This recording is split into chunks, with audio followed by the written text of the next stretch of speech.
ಗತಿ ಸ್ಥಿತಿಗಳಿಂದ ಮತ್ತೆ ನಾನು ಯಾವ ಪಾಪ ಮಾಡಿದ್ದೆ ಅಂತ ಹಿಂದಕ್ಕೆ ನಾನು ಉಳಿಸ್ಕೊಂಡಿದ್ದೆ ಅಂತ ಇವತ್ತು ನನ್ನ ತಂಗಿ ಕಡೆಯಿಂದ ನನ್ನನ್ನು ಇಷ್ಟು ಉಳಿಸ್ಕೊಳ್ತಾ ಇದೆಯಾ ತಾಯಿ. ಈ ಮನೆಯಲ್ಲಿ ಅವರು ತಿಂದು ಬಿಟ್ಟು ಎಂಚಿನ ಸಾಲದಷ್ಟು ಕೆಲಸ ಮಾಡಿದ್ರೆ ಕೂಡ ಇನ್ನು ಸಾಕಾಗಲಾರದಂತೆ ಮಾತಾಡ್ತಾಳೆ ನನ್ನ ತಂಗಿ. ಅದಲ್ಲದೆ ನಾನೀಗ ಗರ್ಭವತಿ. ಹಿಂದಕ್ಕೆ ಒಂದ್ಸತಿ ಸುಳ್ಳು ಹೇಳಿದಕ್ಕಾಗಿ ಎಲ್ಲರ ಮತ್ತೆ ನನ್ನೆಲ್ಲ ಸುಳ್ಳು ಹೇಳ್ತಾಳೆ ಅಂತ ಕೋಪ ಮಾಡ್ತಾರೆ ಅಂತ ಮನೆಯಲ್ಲಿ ಈ ವಿಷಯವನ್ನ ಯಾರ ಮುಂದೆನೂ ಹೇಳಿಲ್ಲ. ಇದೇ ರೀತಿ ನಾನು ಎಷ್ಟು ದಿವಸ ಅಂತ ಕೆಲಸ ಮಾಡೋದಕ್ಕೆ ಸಾಧ್ಯ? ಮತ್ತೆ ಇವತ್ತು ವಿಜಯದಶಮಿಯ ಹಬ್ಬ. ಎಲ್ಲರೂ ಪರಸ್ಪರ ಹೊಸ ಬಟ್ಟೆಗಳನ್ನು ತೊಟ್ಟು ಬನ್ನಿ ಬಂಗಾರವನ್ನು ತಿಳಿಯೋಣ ಅಂತ ಸಂತೋಷದಿಂದ ಆಚರಣೆ ಮಾಡ್ತಾರೆ. ಆದ್ರೆ ಈ ನಿನ್ನ ನಿರ್ಭಾಗ್ಯ ಸೊಸೆಗೆ ಹರಿದ ಸೀರೆ ಕೈಯಲ್ಲಿ ಕಸಬರಿಗೆ ಬಂಗಾರವಾಗಿಬಿಟ್ಟಿದೆ. ಬೇಡ ತಾಯಿ, ಬೇಡ. ಹಿಂದಕ್ಕೆ ಈ ಮನೆಯಲ್ಲಿ ಮಹಾರಾಣಿಯಾಗಿ ಬೆಳೆದ ನನ್ನನ್ನ ಇನ್ನು ಆಳಿದ ಸ್ಥಾನದಲ್ಲಿ ಇಟ್ಟು ನೋಡ್ಕೊಳ್ತಾ ಇದ್ದಾರೆ. ಈ ಭವ ಬಣ್ಣದಿಂದ ಪಾರು ಮಾಡಿ ನನ್ನನ್ನು ಕೂಡ ನಿನ್ನ ಬಳಿಗೆ ಸೇರಿಸ್ಕೋಬ. ನನ್ನನ್ನು ಕೂಡ ನಿನ್ನ ಬಳಿಗೆ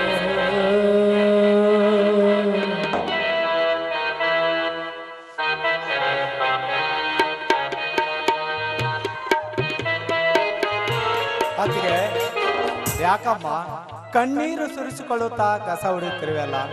ಇಂದು ಯುಗಾದಿ ಹಬ್ಬ.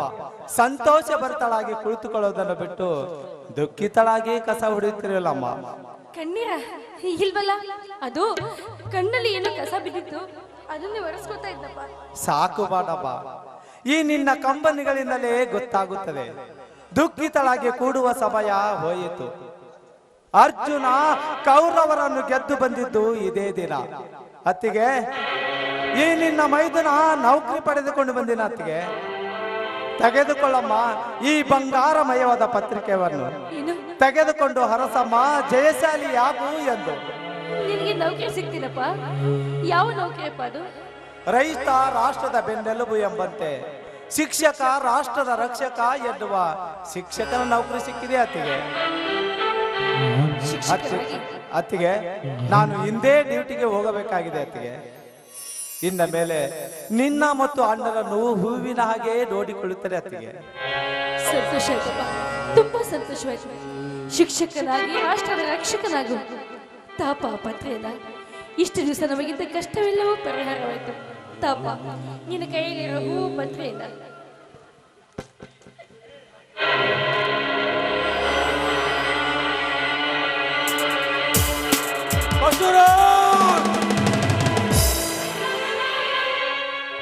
ಮುಡಿಸು ಬಸವರಾಜ್, ಮುಡಿಸು.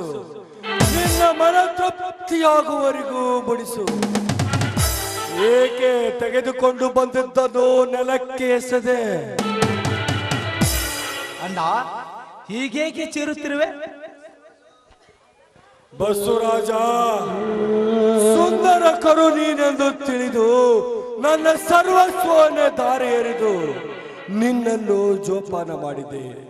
ಹೆತ್ತ ಮಕ್ಕಳು ಸುಳ್ಳು, ನೀನೇ ನನ್ನ ಮಗನೆಂದು ತಿಳಿದು ನಾನುಂಡಿದ್ದು ನರಕವಾಗಬಹುದೆಂದು ನನ್ನ ಬಾಯಲ್ಲಿ ತುತ್ತನ್ನು ನಿನಗುಣಿಸಿ ಸಂತೋಷಪಟ್ಟೆ. ಆದರೆ ಹದ್ದಾಗಿ ಬಂದು ಈ ನಿನ್ನ ವಿಷಪೂರಿತ ಕೊಕ್ಕಿನಿಂದ ಕುಕ್ಕಿ ಬಿಟ್ಟಿಯಲ್ಲ ಅವಿವೇಕಿ. ಅಣ್ಣ, ಹೀಗೇಕೆ ನುಡಿಯುತ್ತಿರುವೆ ಅಣ್ಣ? ನಾನು ನಿನಗೆ ಸೇಡುಕಾರನೇ? ಕರು ಎಂದಾದರೂ ತಾಯಿಯನ್ನೇ ಕೊಲ್ಲುವುದೇನಣ್ಣ? ಕೊಲ್ಲುವುದಿಲ್ಲೋ, ಕರುವಿಗೆ ಹರೆಯತನ ಬಂದಾಗ ಹೆತ್ತ ತಾಯಿಯೊಡನೆ ಸಂಭೋಗ ಮಾಡುವುದಲ್ಲವೇ? ಬಸವರಾಜ, ನಿನ್ನ ಕಾಮ ತೃಷಿಯನ್ನು ತೀರಿಸಿಕೊಳ್ಳಲು ಬೇರೆ ಯಾರು ಸಿಗಲಿಲ್ಲವೇನೋ ಅವಿವೇಕಿ? ಅದು ಹೋಗಲಿ. ನಿನಗೆ ಹರೆಯದ ಮಬ್ಬು ಕವಿದಿದೆ ಎಂದು ಒಂದೇ ಒಂದು ಸಾರಿ ನನ್ನ ಮುಂದೆ ಹೇಳಿದ್ದರು. ಆ ನಿನಗೆ ಕವಿದ ಮಬ್ಬನ್ನು ಬಿಡಿಸಲು ಹೆಣ್ಣು ಹೆತ್ತ ತಂದೆ ತಾಯಿಗಳ ಕಾಲಿಡಿದು ವಧುವನ್ನು ತಂದು ನಿನಗೆ ಮದುವೆ ಮಾಡುತ್ತಿದ್ದೆ. ಅದನ್ನು ಬಿಟ್ಟು ನೀನು ಅಣ್ಣ, ಹೀಗೇಕೆ ಮಾತನಾಡ್ತಿರುವೆ ಅಣ್ಣ? ನಿನಗೇನಾದರೂ ಭೂತ ಬಡಿದಿರುವುದೇ? ನಿಜ, ನನಗೆ ಭೂತ ಬಡಿದಿದೆ. ನನ್ನ ತಮ್ಮಂದಿರ ನನ್ನ ಮಕ್ಕಳನ್ನು ತಿಳಿದು ಅವರಿಂದಲೇ ನನ್ನ ಹೃದಯದ ಒಂದು ಭಾಗವನ್ನು ಕಳೆದುಕೊಂಡ ನನಗೆ ಭೂತ ಬಡಿದಿದೆ.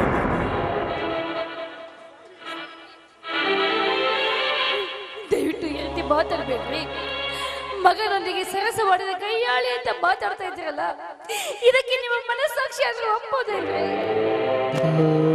ಸಾವಿತ್ರಿ, ಬಸವರಾಜ ನಿನಗೇನಾಗಬೇಕು?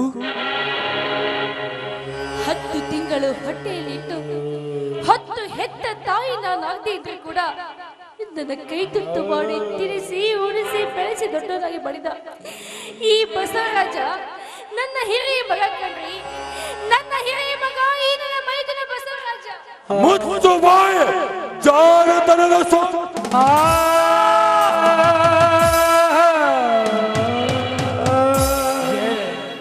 ಏನಂದೆ ಅಣ್ಣ? ನನ್ನತ್ತಿಗೆ ಜಾರತ್ವದ ಸ್ವಾನವೇ? ಅಣ್ಣ, ಈ ಮಾತು ನೀನಾಗದ ಬೇರೆ ಯಾರಾದರೂ ಅಂದಿದ್ದರೆ ಅವರ ಒಡಲನ್ನು ಸೀಳಿ ಕೊಚ್ಚಿ ಹಾಕುತ್ತಿದ್ದೆ. ಆದರೆ ಕಟ್ಟಿಗೆ ಹೊರೆ ಹೊತ್ತು ಇಲ್ಲಿವರೆಗೂ ನಮ್ಮನ್ನು ಜೋಪಾನ ಮಾಡಿದ ಕರುಣಾಮೂರ್ತಿ ನೀನನ್ನು ತಿಳಿದು ಬೇಡಿಕೊಳ್ಳುತ್ತೇನೆ ಅಣ್ಣ. ಆಸ್ತಿಯ ಸಮಪಾಲು ನನಗೆ ಬೇಕಾಗಿಲ್ಲ, ನನಗೆ ಬೇಕಾಗಿಲ್ಲ. ಈ ನಿರ್ಭಾಗ್ಯ ಕೇಳುವ ಒಂದೇ ಒಂದು ಮಾತನ್ನು ನಡೆಸಿಕೊಡುವಣ್ಣ, ನಡೆಸಿಕೊಡು.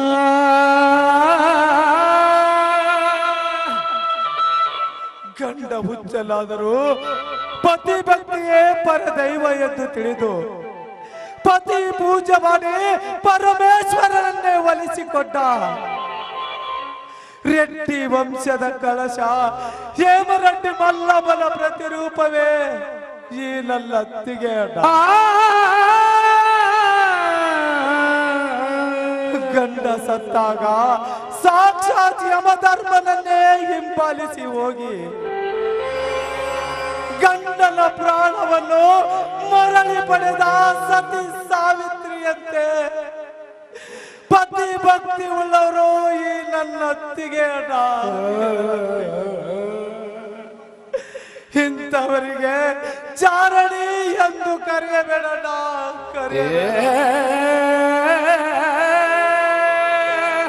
ನಿನ್ನ ಕಾಲಿಗೆ ಬಿದ್ದು ಬೇಡಿಕೊಳ್ಳುತ್ತೇನೆ ಬೇಡಿ.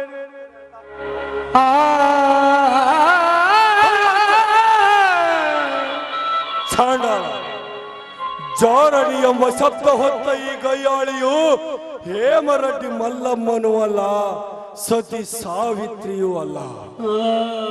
ಇವಳ ಪಕ್ಷವಾಗಿ ಮಾತನಾಡಲು ಬಂದ ನೀನು ಶ್ರೀರಾಮಚಂದ್ರನ ತಮ್ಮ ಲಕ್ಷ್ಮಣನಂತೂ ಅಲ್ಲವೇ ಅಲ್ಲ. ನೀನೀಗ ಇವಳ ಮಿತ ಪುರುಷ. ಕಾಮಕ್ಕೆ ಕಂಡಿಲ್ಲವೆಂಬಂತೆ ಹೆತ್ತ ತಾಯಿಯೊಡನೆ ಸಂಬಂಧ ಬೆಳೆಸಲು ದೇಶದ ಪ್ರಾಣಿಯ ಜಾತಿಗೆ ಸೇರಿದವರು ನೀನು. ಒಡನೆ ಮೊದಲು ಮನೆ ಬಡಿದ್ದೆ ಸಿಡಿಲು ನಡುಗಿದ್ದೆ ಮುಗಿಲು.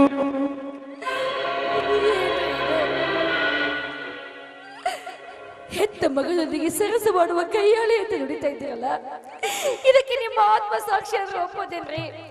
ಯಾಕೆ ಈ ರೀತಿ ಮಾತಾಡ್ತಾ ಇದ್ದೀರಾ ನೀವು? ಸಾವಿತ್ರಿ, ನನ್ನ ಕಣ್ಣೆದುರಿಗೆ ಹೂವಿನ ಮಾಲೆ ಮುಡಿಸಲು ಬಂದು ನಿನ್ನ ಮೈಗೆ ಮೈ ಸ್ಪರ್ಶಿಸಿ ತ್ರಿಷ ತೀರಿಸಿಕೊಳ್ಳುವ ಮೊದಲೇ ನಿಮ್ಮ ಆಸೆಗೆ ಅಡ್ಡಪಡಿಸಿದರು. ನನ್ನ ನಿರ್ಧಾರವನ್ನು ನಿಮ್ಮ ಮನಸ್ಸಾಕ್ಷಿಗೆ ಬಿಟ್ಟು ಈ ನಿನ್ನ ಪ್ರಿಯಕರ ನಿನ್ನನ್ನು ಹೂವಿನಂತೆ ನೋಡಿಕೊಳ್ಳಲು ಸುಮ್ಮನಿರಬೇಕ? ಚಾಂಡಾಲಿ,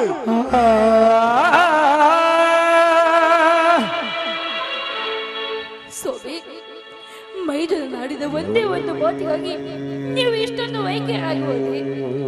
ಹಿಂದಕ್ಕೆ ಗುರು ಹಿರಿಯರ ಸಮ್ಮುಖದಲ್ಲಿ ಮಾಂಗಲ್ಯ ಕಟ್ಟುವಾಗ ಸಪ್ತಪದಿ ತುಳಿದು ಅಗ್ನಿ ಸಾಕ್ಷಿಯಾಗಿ ನನ್ನ ಕರ್ಣಿಗೆ ಮಾಂಗಲ್ಯ ಕಟ್ಟುವಾಗ ಯಾವತ್ತೂ ಇವಳ ಕೈ ಬಿಡೋದಿಲ್ಲ ಅಂತ ಮಾಂಗಲ್ಯದ ದಾರಕ್ಕೆ 3 ಗಂಟೆನ ಹಾಕಿದ್ರಲ್ಲ, ಅದರ ಅರ್ಥ ಏನಾದ್ರೂ ನೆನಪಿದೆಯಾ ನಿಮಗೆ? ಸಪ್ತಪದಿ ಸಪ್ತಪದಿ ಅಂದರೆ 7 ಹೆಜ್ಜೆಗಳು. ಅವು ನನ್ನ ಜೀವನವನ್ನೇ ಅಡ್ಡ ದಾರಿಗೆ ತೆಗೆದುಕೊಂಡು ಹೋದ ಮಹಾಪ್ರೇತಗಳು. ಸಾವಿತ್ರಿ, ಸತಿಪತಿಗಳೆಂಬ ಗೋಡೆಯ ಮಧ್ಯ ಶೀಲವೆಂಬ ದೊಡ್ಡ ವಸ್ತುವಿದೆ. ಆ ವಸ್ತುವೇ ಮಾನವನ ಸರ್ವಸ್ವ. ಅದುವೇ ಕಳೆದುಕೊಂಡಾಗ ನೀ ಎಳೆದುಕೋ ನೇಣಿಗೆ ಹಕ್ಕವನ್ನು ಎಂಬುದರ ಸಂಕೇತ.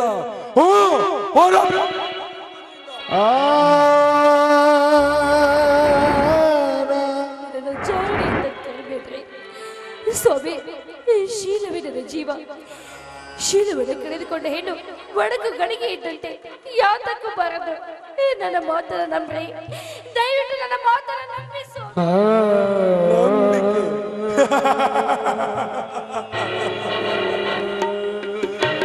ನಂಬಿಕೆ ಕೆಟ್ಟಿದ್ದು.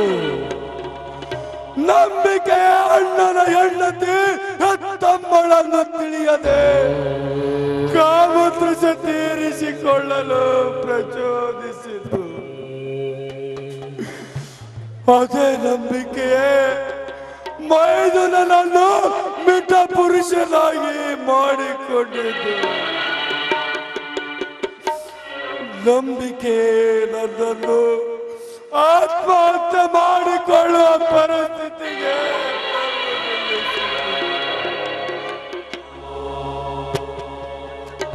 ಅಡ್ಡ. ಬೇಕಾದರೆ ನನ್ನನ್ನು ಕೊಲ್ಲು ಅಡ್ಡ, ಕೊಲ್ಲು. ಆದರೆ ಅತ್ತಿಗೆಯನ್ನೇ ಮೋಹಿಸಿದವನು ಎಂದು ಮಾತ್ರ ನನ್ನನ್ನು ಕರೆಯಬೇಡಲ್ಲ.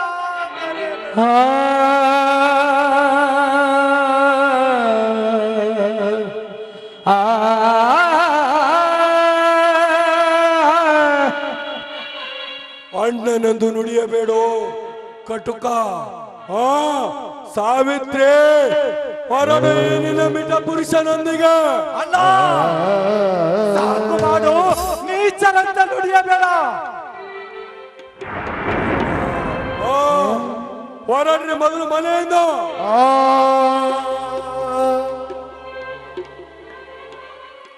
ಸ್ವಾಮಿ, ಖಂಡಿತವಾಗ್ಲೂ ನನ್ನ ಜಾರಣೆ ಅಲ್ಲ ಅಂದ್ರೆ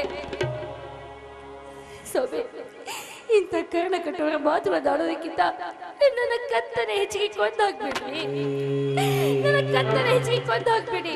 ಆದ್ರೆ ಮೈದುನೊಂದಿಗೆ ಸರಸವಾಡುವ ಕೈಯಾಳೆ ಅಂತ ಮಾತ್ರ ನುಡಿಬೇಡಿ. ನಿಮ್ಮ ಕಾಲಿಗೆ ಬಿಟ್ಬಿಟ್ಟು ಬರ್ತೀನಿ.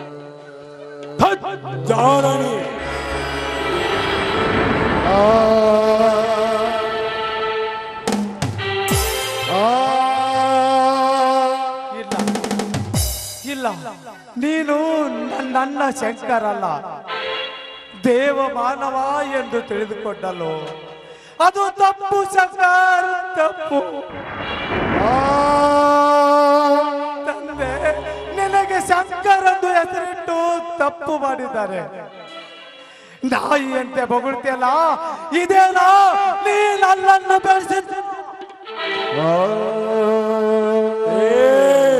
ಹೆಚ್ಚಿಗೆ ಮಾತನಾಡಿದೆ ಹೊರವೆ.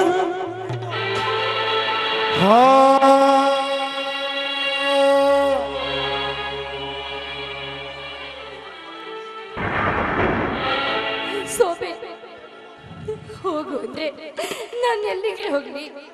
ಅದಲ್ಲದೆ ನಾನೀಗ ಗರ್ಭವತಿ.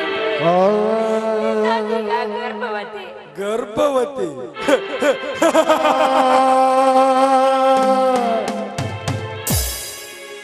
ಇಲ್ಲಿಯವರೆಗೂ ಇಲ್ಲದ ಸಾವಿತ್ರಿ ಇಂದು ಗರ್ಭವತಿ.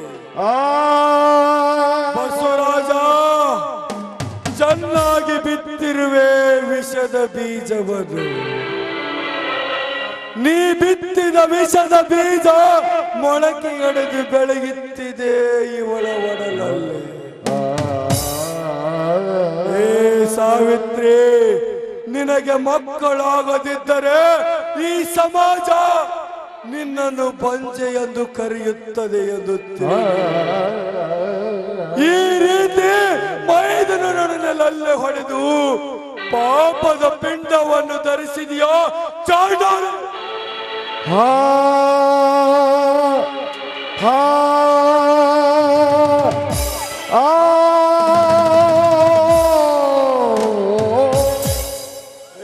ಬಸವರಾಜ, ಚಿಕ್ಕಂದಿನಿಂದ ನನ್ನ ತೊಡೆ ಮೇಲೆ ಕುಳ್ಳರಿಸಿ ಬೆಳೆಸಿದ್ದಕ್ಕೆ ಎಂದು ನೀನು ನನ್ನ ಹೆಂಡತಿಯ ಪ್ರಿಯಕರ. ಎಲ್ಲಿದ ನ್ಯಾಯ, ಎಲ್ಲಿದ ನೀತಿ?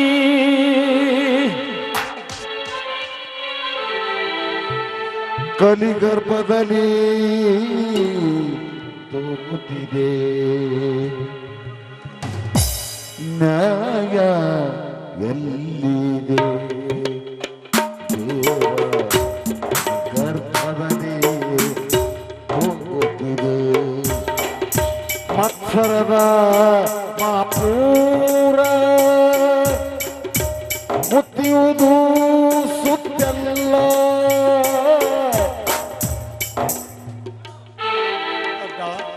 15 ವರ್ಷಗಳ ಹಿಂದೆ ತಂದೆ ನನ್ನನ್ನು ಹೊಡೆಯುತ್ತಿದ್ದರಲ್ಲ, ಆದರೆ ಅವರ ಸ್ಥಾನದಲ್ಲಿ ಇಂದು ನೀನು ಹೊಡೆಯುತ್ತಿರುವೆ ಅಣ್ಣ. ಈ ಚಾಟಿ ಏಟು ನನಗೇನು ಮಾಡುವುದಲ್ಲ, ಆದರೆ ಅತ್ತಿಗೆ ಬಂದಿಗೆ ಸರಸ ಮಾಡಿದ ಕಾಮುಕ ನೀನು ಎಂದು ನನ್ನನ್ನು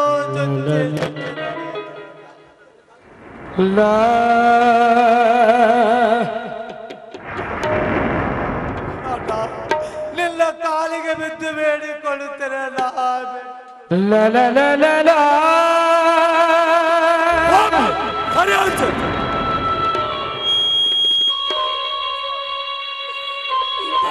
ಕಟ್ಟೋರ ಶಬ್ದಗಳಕ್ಕಿಂತ ಮುಂಚೆ ನನ್ನ ಕತ್ತೆಚ್ಚಿಗೆ ಕೊಂದಾಗ್ಬೇಡ್ರಿ.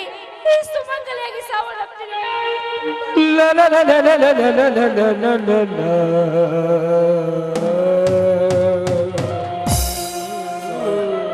ಸಾವಿತ್ರಿ, ನನ್ನ ಹೃದಯದ ಒಂದು ಭಾಗವಂತೆ ತಿಳಿದು ಸಾಕಿ ಸಲುವೆ ನಿನ್ನ ತವರು ಮನೆಯನ್ನೇ ನೆನಪಾಗದಂತೆ ನೋಡಿಕೊಂಡ ನನ್ನ ಮನೆತನದ ಮರ್ಯಾದೆ ತೆಗೆದ ಕುಲಪಾತಕ್ಕೆ ನೀನು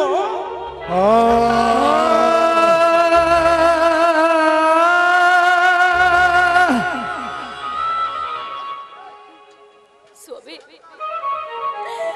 ಹೋಗು ಹೋಗು ಅಂದ್ರೆ ನಾನು ಎಲ್ಲಿಗೆ ಹೋಗ್ಲಿ? ನಾನೀಗ ಗರ್ಭವತಿ. ದಯವಿಟ್ಟು ಈ ಮನೆಯಲ್ಲಿ ಕೆಲಸದ ಆಳಾಗಿ ಆದ್ರೆ ಇದ್ದು ಹೊಟ್ಟೆ ಹೊರಲ್ಕೊಳ್ಳೋದಕ್ಕೆ ಅನುಮತಿ ನೀಡಿ. ದಯವಿಟ್ಟು ನನಗೆ ಅನುಮತಿ ನೀಡಿ. ಇರಲಿಕ್ಕೆ ಅನುಮತಿ ಬೇಕೆ?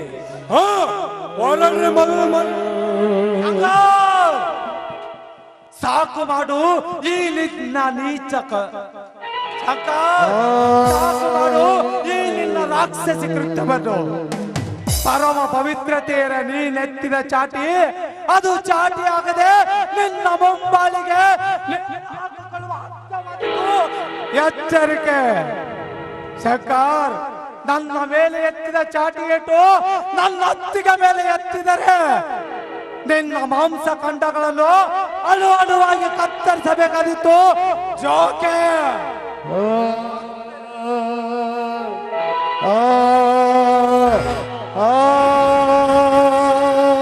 ಯಾಕೋ ನನ್ನ ಗಂಡನಿಗೆ ಬಾಯಿಗೆ ಬಂದಂತೆ ಮಾತಾಡುವಷ್ಟು ಧೈರ್ಯ ಬರ್ತೀರ ನಿನಗೆ? ಪಾಪಿ, ಅವರು ನನ್ನ ದೇವರು ಕಡು. ನನ್ನ ಕಡೆಗೆ ಮಾಂಗಲ್ಯ ಕೆಟ್ಟಿದ ನನ್ನ ಪರಮಾತ್ಮ ಕಡೋರು. ಅವರು ಬಡಿಲಿ ಬಡಿಲಿ ನನ್ನ ಕತ್ತರಿಸಿ ಕೊಚ್ಚಿ ಹೋಗ್ಬಿಡ್ಲಿ. ಆ ಹಕ್ಕು ಅವರಿಗಿದೆ ಕಡೋ. ಆ ಹಕ್ಕು ನನ್ನ ಗಂಡನಿಗಿದೆ. ಇಂಥ ನಾಟಕಗಳಿಗೆಲ್ಲ ಮನಸ್ಸು ಸೋಲುವನು ನಾನಲ್ಲ.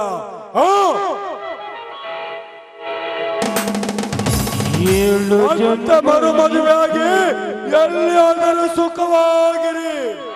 ಗಂಡಾಗಿ ಹುಟ್ಟಿದರೆ 7 ಜನ್ಮ. ಸ್ವಾಮಿ, ಇಲ್ಲಿವರೆಗೂ ಪತಿ ಸ್ವರೂಪವಾದ ಈ ಮಾಂಗಲ್ಯ ನನ್ನ ಕೊರಳಲ್ಲಿ ಶೋಭಿಸ್ತಾ ಇತ್ತು. ಆದ್ರೆ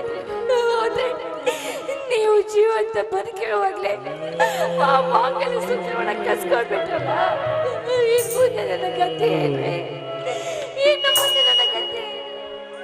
ಈ ತಾಳಿಯೊಂದನ್ನು ಕೊಳ್ಳಲಿಟ್ಟುಕೊಂಡು ಸೂಳೆತನ ಮಾಡುತ್ತಾ ಈ ಸಮಾಜದ ಕಣ್ಣಿಗೆ ಮಣ್ಣರ್ಚಬೇಕೆಂದು ಮಾಡಿರುವೆ.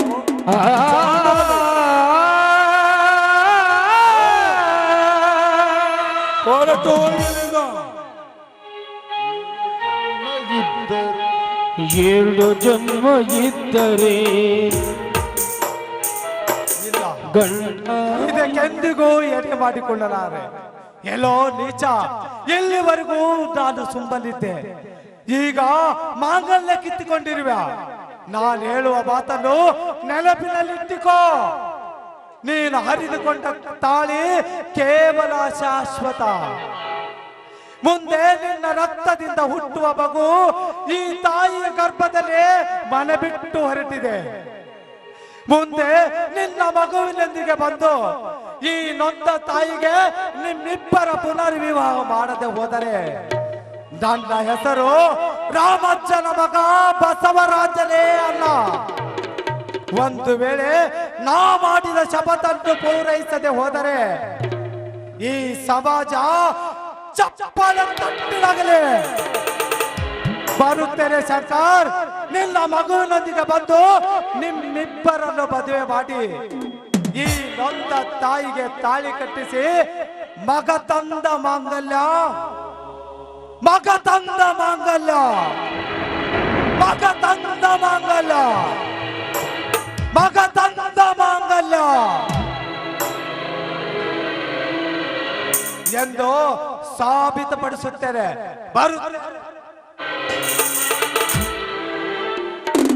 ಹೋಗೋಣ. ಕೊನೆಯದಾಗಿ ಈ ಹದ್ರ ಮಗನಿಗೆ ಕೊನೆಯದಾಗಿ ಆಶೀರ್ವಾದ ಮಾಡ್ರಿ. ಪಾಪಿ ಸರಿ ಆಚ.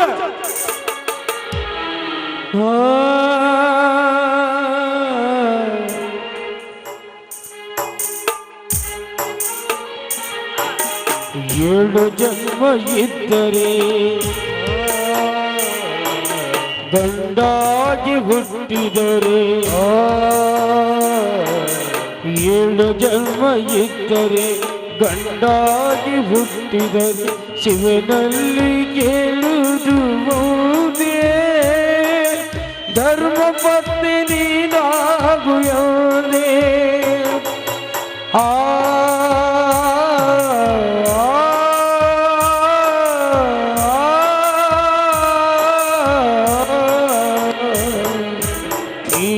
ಇರದ ಜನ್ಮ ನನಗೇಕೆ ಬೇಕು ಬ್ರಹ್ಮ, ನೀನು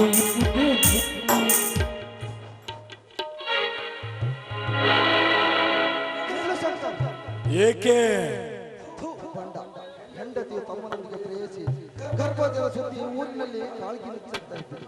ಇನ್ನು ಮನೆಯಲ್ಲಿ ಇಷ್ಟಪಡುವುದು ಹೋಗು ಹೋಗು ಒಳ ಹೋಗು, ನಾ ಮಾಡ್ತಾ ಒಳ ಹೋಗು.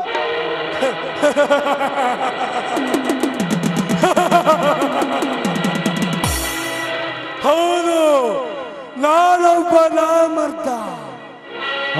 ನನ್ನ ಹೆಂಡತಿ ಗರ್ಭವತಿ. ಅದು ನನ್ನ ತಮ್ಮನಿಂದ, ತನ್ನ ಮೈದುನನಿಂದ. ನನ್ನ ಹೆಂಡತಿ ಸೂಳೆ.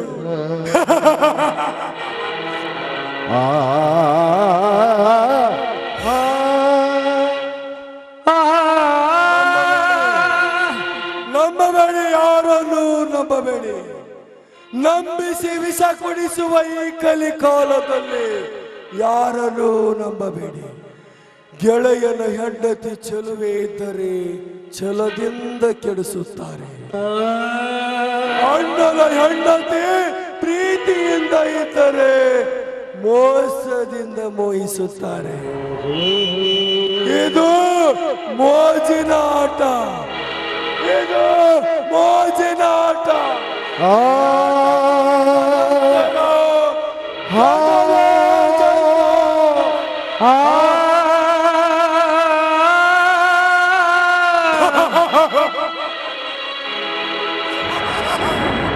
ಈ ಬಾಳಲಿ ಶಾಂತಿಯಲ್ಲಿದೆ, ಈ ಬಾಳಲಿ ಶಾಂತಿಯಲ್ಲಿದೆ.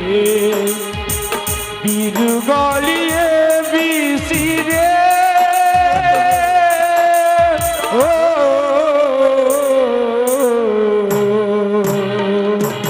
ಅನುದಿನವೂ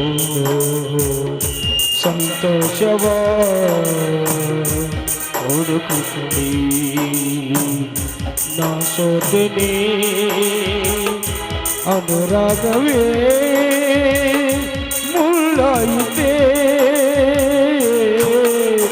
ಈ ಬಾಳಲಿ ಶಾಂತಿಯಲ್ಲಿದೆ.